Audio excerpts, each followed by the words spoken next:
Network.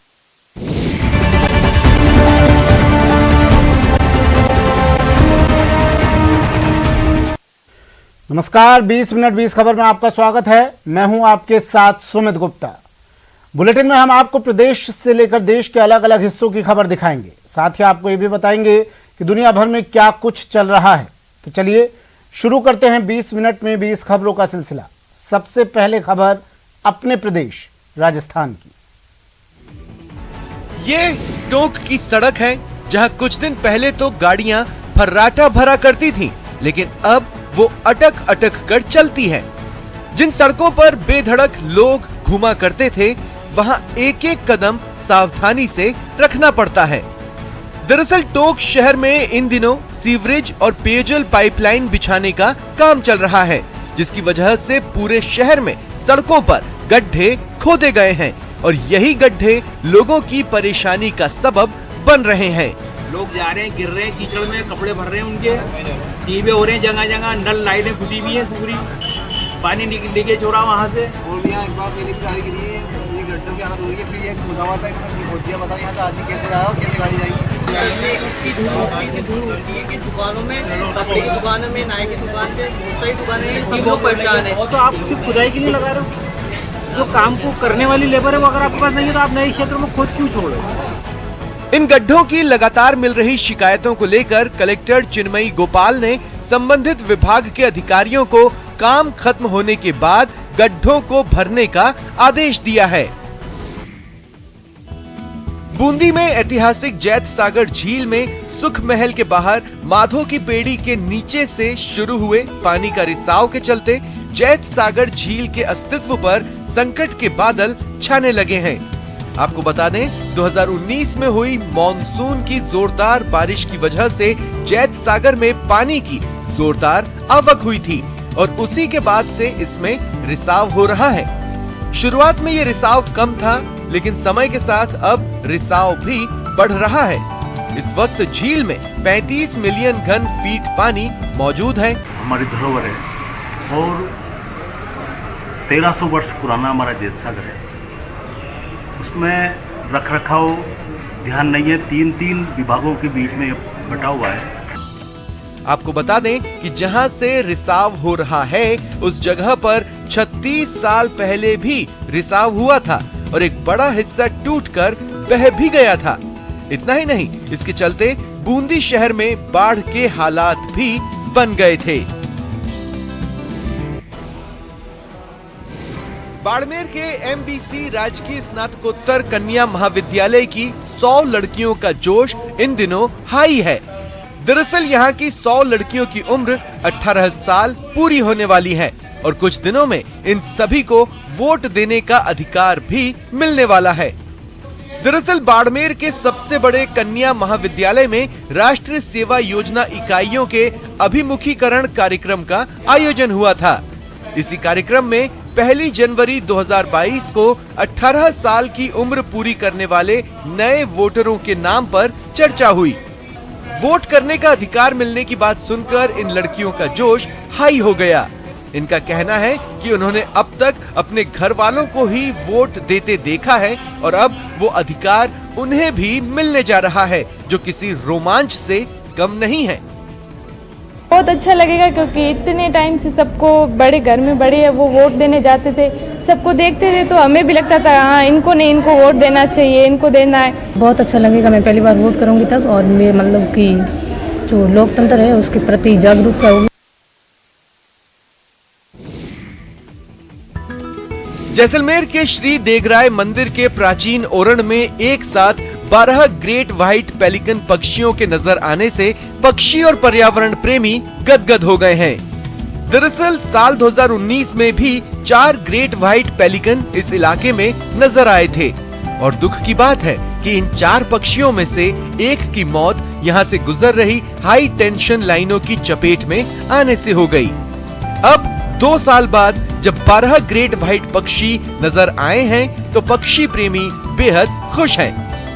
साल जो झुंड आया है बहुत ही अच्छी खबर है और हमारे लिए कि 12 पक्षी यहाँ दिखाई दे रहे हैं और देख रहे हैं, उन्होंने विचरण भी कर रहे हैं, लेकिन इनको एक हर साल खत्म भी हो चुका था लाइनों से टकरा करके, और यहाँ लाइनों का जाल बिछा हुआ है, इस कारण से थोड़ा डर भी है। कैस्पियन सागर से सर्दियों में भारत आते हैं। इनकी खासियत है कि ये ज्यादातर झुंड में रहकर बड़ी बड़ी मछलियों का शिकार करते हैं। और चलिए अब देख लेते हैं कुछ अन्य राज्यों की खबरें।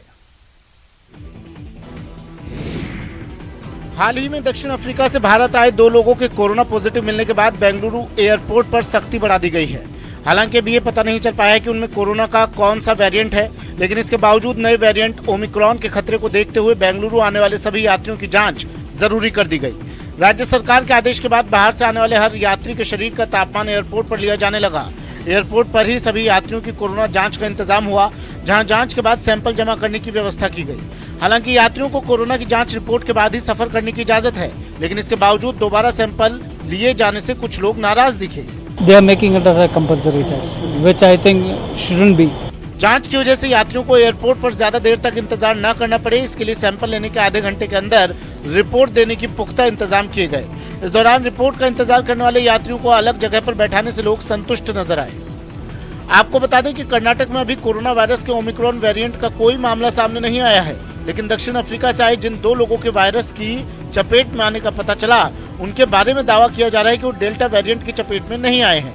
इसलिए कर्नाटक सरकार की चिंता बढ़ गई है, जिसने दक्षिण अफ्रीका के अलावा अफ्रीकी देश बोत्सवाना और हांगकांग से आए सभी लोगों की पहचान करने और उनका कोरोना टेस्ट करवाने के निर्देश जारी कर दिए हैं। यूपी के शाहजहांपुर के रामगंगा नदी पर बने पुल का एक हिस्सा अचानक गिर गया। जिस वक्त ये हादसा हुआ उस वक्त पुल से एक कार भी गुजर रही थी, लेकिन गनीमत रही कि कार में सवार लोग सुरक्षित रहे। दरअसल पुल जिस पिलर पर खड़ा था उसमें एक पिलर जमीन में धंस गया, जिसके बाद उस पिलर पर टिकी हुई एक स्लैब यानी कि सड़क का एक हिस्सा नीचे आ गिरा, जबकि सड़क के एक और हिस्से का एक सिरा जमीन पर आ गया। हादसे के वक्त जो कार पुल पर थी वो पुल के साथ ही नीचे आ गई। हम इलाहाबाद से आ रहे थे, बीच पुल पर पहुंचे, जोर से आवाज आई। उसमें हमने सोचा गाड़ी गलत जगह चली गई है, जब देखा तो पुल गिर गया था। अब इस पुल की मरम्मत में लंबा वक्त लगने वाला है, तब तक लोगों को भारी तकलीफ उठानी पड़ेगी। सबको परेशानी हो गई। ये तो लगता है कि बनने में लमसम 1 साल लग जाएंगे इसको बनने में, और हमें तो डेली जाना पड़ता है। और इसके गिरने के बाद सरकार की ओर से कहा गया कि जल्द से जल्द तकनीकी सर्वे करवाकर पुल की मरम्मत का काम शुरू कर दिया जाएगा, ताकि ट्रैफिक की परेशानी जल्द दूर हो सके।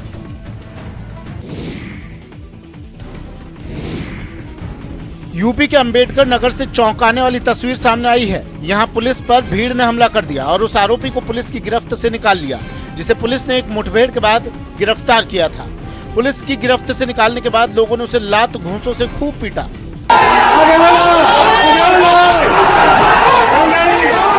बताया जा रहा है कि जमीन से जुड़े झगड़े में एक युवक की हत्या कर दी गई थी।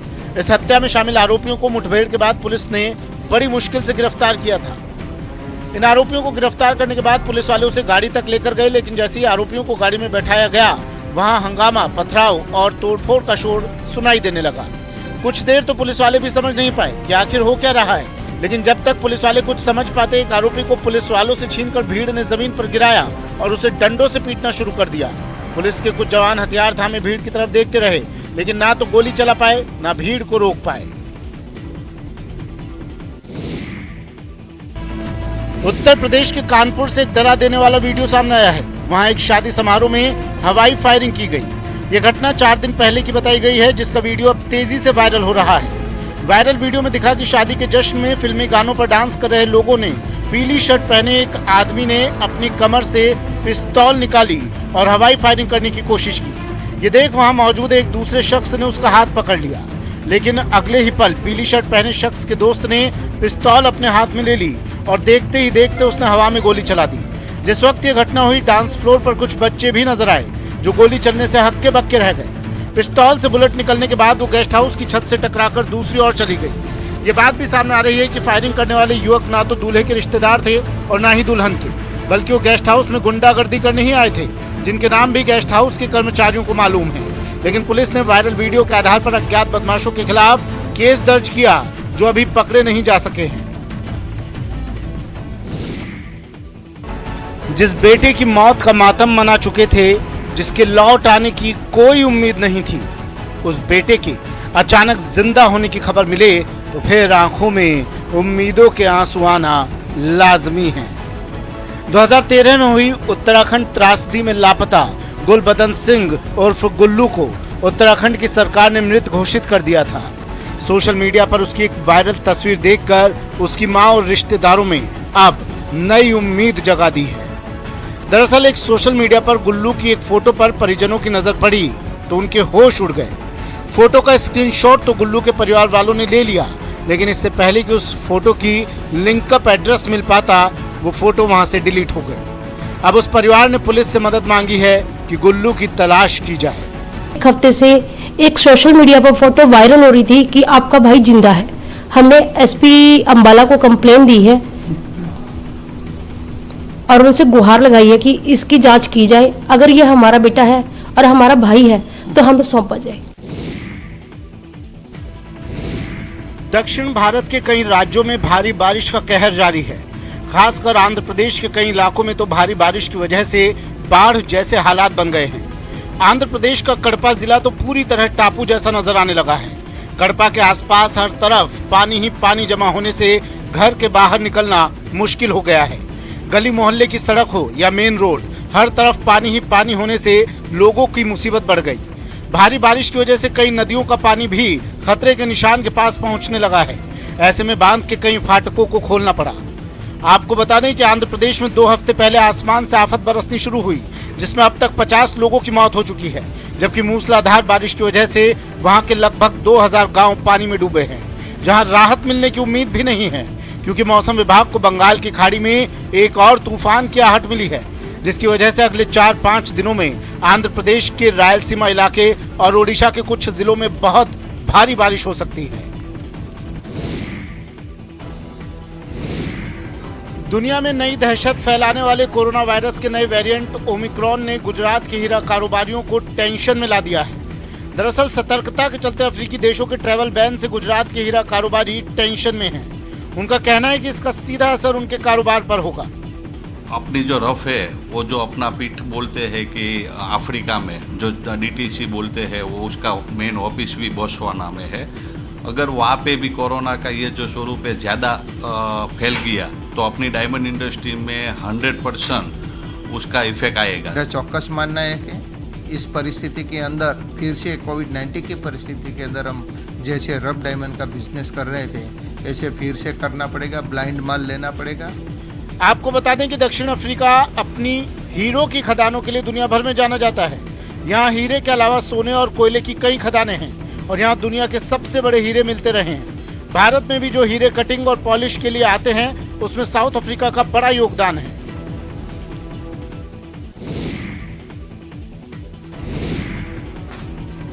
कोरोना संक्रमण की वजह से जिस कलारी पैट्टू की ट्रेनिंग पर रोक लग गई थी, अब उसे एक बार फिर शुरू कर दिया गया है। कलारी पैट्टू की ट्रेनिंग की तस्वीरें केरल के कोट्टयम से सामने आई हैं। इन तस्वीरों में आप देख सकते हैं कि कैसे यहाँ कलारी पैट्टू की ट्रेनिंग दी जा रही है। आपको बता दें कि कलारी पैट्टू केरल की एक युद्ध कला है। इसे वर्तमान में प्रचलित सबसे पुरानी युद्ध पद्धतियों में से एक माना जाता है। कुछ लोग इसे कलारी भी कहते हैं। प्राचीन काल में इसका अभ्यास मुख्य रूप से केरल की योद्धा जाति मसलन नायर और एझावा के लोग करते थे। आपको ये भी बता दें कि पारंपरिक कलारी पैट्टू की 2 प्रमुख शैलियों को मान्यता प्राप्त है। इसकी उत्तरी शैली को वडक्कन कलारी और दक्षिणी शैली को थेक्कन कलारी कहते हैं। केरल के अलावा ये तमिलनाडु और कर्नाटक से सटे हिस्सों के साथ साथ पूर्वोत्तर श्रीलंका और मलेशिया के मलयाली समुदाय के बीच भी प्रचलित है। कलारी पैट्टू के बारे में एक और बात आपको बता दें कि कलारी पैट्टू के कुछ युद्ध अभ्यासों को कथकली नृत्य में भी इस्तेमाल किया जाता है।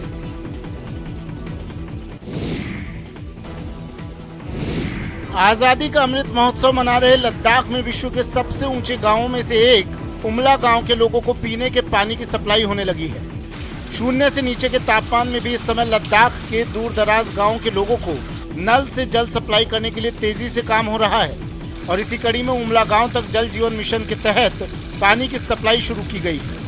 आपको बता दें कि उमला 12वां गांव है जहां पर पिछले कुछ महीनों के दौरान नल से जल पहुंचाने की व्यवस्था की गई है। उमला से पहले करजोक गांव में पानी की सप्लाई शुरू की गई थी। हमारा गांव में इस साल जो जल जीवन वाला जो नलका पेप से बनाया हमें उम्मीद है कि पूरा इस साल पूरा सर्टिफाइड चलने के लिए चलेंगे, हमें पूरा उम्मीद है। उमला गाँव में पहले हम लोग को पानी नहीं था, वहाँ दूर जाना पड़ता था, अभी इधर नलका है, बहुत अच्छा है। तो इस साल हम बहुत खुशी है, पानी सामने आ गया, नहीं तो पानी बंद हो जाता था सर। जम्मू कश्मीर के श्रीनगर में Jammu and Kashmir carrom association की ओर से 2 दिवसीय कैरम चैंपियनशिप का आयोजन किया गया। स्टेट लेवल इस कैरम चैंपियनशिप में 110 प्रतिभागियों ने भाग लिया और अपनी उंगलियों का जादू दिखाया।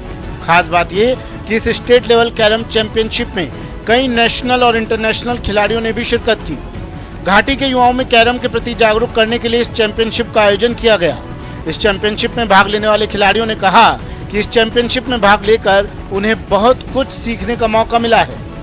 मैंने फ़िलहाल एक राउंड खेला और यहाँ पे सब आए हैं कैरम का टूर्नामेंट खेलने, जो कि बहुत से लोग कहते हैं कि carrom is just an indoor game, so it can't be played by the outside, we can't have career in it, लेकिन ऐसा कुछ भी नहीं है। अब जो आ सकते हैं, जैसे सोपोर से, कुपवारा से बच्चे आ गए हमारे पास, बारामूला से आ गए, बडगाम से आ गए, पुलवामा से आ गए, मेरे ख्याल से 5, 8, 9 से 10, 12 डिस्ट्रिक्ट से बच्चे हमारे पास इसमें पार्टिसिपेट कर रहे हैं। अब जो जम्मू के एक यहाँ पे हैं वो ऑलरेडी वो 2 बच्चे जम्मू से भी हैं, वो भी पार्टिसिपेट कर रहे हैं। ऑल ओवर रेस्पॉन्स बहुत अच्छा रहा हमारा इसका। उत्तराखंड के रुद्रप्रयाग के तल्ला नागपुर में पहली बार महिला रामलीला के आयोजन पर यहाँ की स्थानीय महिलाओं में भारी उत्साह है। यहाँ रामलीला में रामायण के सभी पात्रों की भूमिका महिलाएं निभा रही हैं। रामलीला देखने के लिए दूर दराज से भारी संख्या में लोग पहुँच रहे हैं। श्री केदार बद्री श्रम समिति के नेतृत्व में पतंजलि की ओर से दुर्गाधार मंदिर में रामलीला का आयोजन किया जा रहा है, जिसे लेकर महिला पात्र भी काफी उत्साहित हैं। मतलब आज हम इतने बड़े मंचों पे जा करके मतलब दुनिया को ये संदेश दे रहे हैं कि महिलाएं भी कुछ कर सकती हैं। 2015 से पतंजलि योगपीठ द्वारा जिले के कई इलाकों में रामलीला का मंचन किया जा रहा है। महिलाओं के अभिनय करने के पीछे का मुख्य उद्देश्य पहाड़ की महिलाओं में आत्मविश्वास जगाना है, जबकि महिलाओं के भीतर दबी हुई प्रतिभा को बाहर लाना है। इसका बहुत बड़ा उद्देश्य है कि महिलाओं को आगे लाना, उनका जो सुख दुख है, उनको सुख दुख को मतलब दूर करना है हमें। आपको बता दें कि इस साल अब तक रुद्रप्रयाग के अलावा उत्तराखंड के 9 और जिलों में महिला रामलीला का आयोजन किया जा चुका है। 7 समंदर पार कर आने वाले आकाशीय मेहमानों ने उत्तर प्रदेश के वाराणसी में डेरा डाल दिया है। लगभग 1 महीने की लंबी यात्रा कर यहाँ पहुंचे साइबेरियन पक्षियों के चलते गंगा तटों का नजारा बदल गया है। एक और जहां खुशनुमा मौसम के कारण गंगा की सैर करने वाले सैलानियों में खुशी का माहौल है, वहीं विदेशी पक्षियों की मौजूदगी यहाँ के घाटों के सौंदर्य को और खूबसूरत बना रहे हैं। साइबेरिया से आने वाले इन पक्षियों की बड़ी संख्या गंगा की लहरों पर तैरते दिख रही है। हर साल आने वाले इन मेहमानों से जहाँ पर्यटकों में खुशी देखने को मिल रही है, वहीं विदेशी सैलानियों और फोटोग्राफी के शौकीन लोगों के लिए इन पक्षियों की मौजूदगी खास बन गई है। इन पक्षियों के जरिए घाट की खूबसूरती तो और भी अच्छी हो गई है, बहुत अच्छी। हम लोग तो मतलब ऐसे ही घूमने आए थे, बट यहाँ पे इन पक्षियों को उड़ते हुए देख के, इनको थोड़ा दाना खिला करके बहुत ही अच्छा लगा हमें। काफी अच्छा लग रहा है यहाँ पे आके घाट पे पहले आते थे, तो ये लाइक हम लकी है, ये देखने को हमें मिल रहा है। और चलिए अब बात कर लेते हैं कुछ अंतर्राष्ट्रीय खबरों की। पाकिस्तान के खैबर पख्तूनख्वा से हैरान करने वाली तस्वीरें सामने आई है। वहां लोगों की भीड़ ने एक पुलिस थाने को आग के हवाले कर दिया। दावा किया गया कि भीड़ ने पुलिस से कुरान का अपमान करने के आरोप में गिरफ्तार किए गए एक आरोपी को उन्हें सौंप देने की मांग की, लेकिन जब पुलिस ने उनकी बात नहीं मानी तो भीड़ बेकाबू हो गई और भीड़ ने वहां उत्पात मचाना शुरू कर दिया। लोगों ने पुलिस थाने में आग लगा दी, जिससे वो धू धू कर जलने लगा।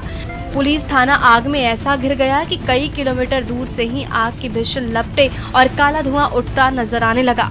इस घटना से वहां अफरा तफरी मच गई। थाने को फूंकने से पहले लोगों की भीड़ ने वहां जमकर हंगामा किया और थाने पर हमला कर दिया। इसके लिए वहां एक खुदाई करने वाली मशीन बुलाई गई और उसने थाने की दीवारों को तोड़ना शुरू कर दिया। दावा किया गया कि इस दौरान वहां 4 से 5 हजार लोग जुट गए। हंगामे और तोड़फोड़ के दौरान लोग नारे लगाने लगे। यहाँ के बिगड़ते हालात को देखते हुए राजधानी के सभी कॉलेज और स्कूलों को बंद करना पड़ा है।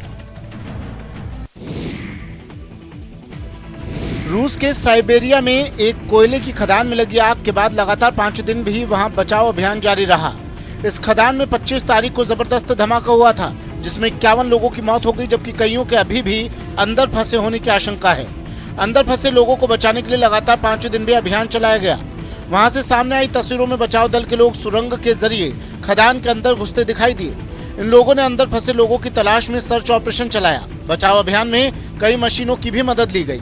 एक मशीन के जरिए खदान के अंदर मौजूद गैस और पानी को निकालने की कोशिश की गई। बताया गया है कि खदान के अंदर मौजूद इसी गैस में विस्फोट होने से ही हादसा हुआ। Контролем газовой обстановки, откачкой воды, также отделение находится в разведке. हादसे में जान गंवाने वाले लोगों के परिवारों के लिए मुआवजे का भी ऐलान किया गया है। 50 से ज्यादा लोगों की जान ले चुका यह हादसा रूस में पिछले 10 सालों का सबसे बड़ा हादसा बताया गया।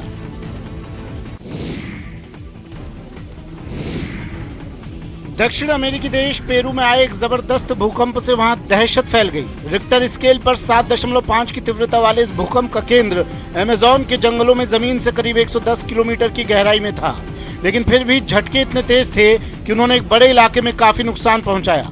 उत्तरी पेरू के चचापोयस इलाके से तो एक रोंगटे खड़े कर देने वाला वीडियो सामने आया। वहाँ एक ऐतिहासिक चर्च इस भूकंप में धराशायी हो गई। पहले तो वहां से धूल का गुबार उठता दिखा, फिर अगले ही पल चर्च की इमारत देखते ही देखते जमींदोज हो गई। इसी तरह कई दूसरी इमारतों को भी नुकसान पहुंचा। वहां से सामने आई तस्वीरों में जगह जगह मलबे के ढेर पड़े दिखे। कई मकान ढह गए। मलबे की वजह से कई रास्ते भी बंद हो गए। भूकंप के झटके इतने ताकतवर थे कि उन्हें 800 किलोमीटर दूर राजधानी लीमा में भी महसूस किया गया। हालात इतने बिगड़े कि वहां के राष्ट्रपति को भी मैदान में उतरना पड़ा। सामने आई तस्वीरों में राष्ट्रपति पेद्रो कासिलो हालात का जायजा लेते नजर आए। इस दौरान उन्होंने घायलों और बेघरों से मुलाकात की और उनकी मदद का भरोसा दिया।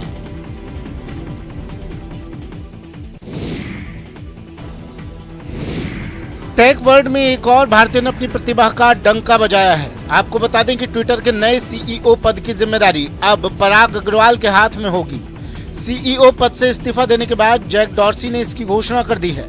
साथ ही पराग अग्रवाल ने भी इसकी पुष्टि कर दी है। इस वक्त पराग अग्रवाल ट्विटर में बतौर सीटीओ काम कर रहे हैं। पराग अग्रवाल के बारे में आपको बता दें कि उन्होंने आईआईटी बॉम्बे से पढ़ाई की है। इसके बाद उन्होंने डॉक्टरेट स्टैनफोर्ड यूनिवर्सिटी से किया। AT&T, याहू और माइक्रोसॉफ्ट में काम करने के बाद पराग ने 2011 में ट्विटर ज्वाइन किया था और महज 10 साल में उन्होंने सीईओ का पद हासिल कर लिया है। कहा जा रहा है कि पराग की इंजीनियरिंग एक्सपर्टीज आर्टिफिशियल इंटेलिजेंस और एड नेटवर्क में है। ये दोनों कंपनी के लिए काफी जरूरी है। इसी वजह से उनके काम को जैक डॉर्सी ने सराहा और उन्हें कंपनी के टॉप पोस्ट पर पहुंचने में मदद की। पराग अग्रवाल ने अपने ट्विटर हैंडल से लिखा है कि जब उन्होंने इस कंपनी को ज्वाइन किया था तब इसमें 1000 से कुछ कम कर्मचारी थे। इस दौरान काफी उतार चढ़ाव और चुनौतियों का सामना करना पड़ा। उन्होंने आगे लिखा कि दुनिया हमें अभी देख रही है। इसको लेकर अलग अलग लोगों के अलग अलग व्यू और ओपिनियन होंगे। ऐसा इसलिए क्योंकि वो ट्विटर और इसके भविष्य की केयर करते हैं।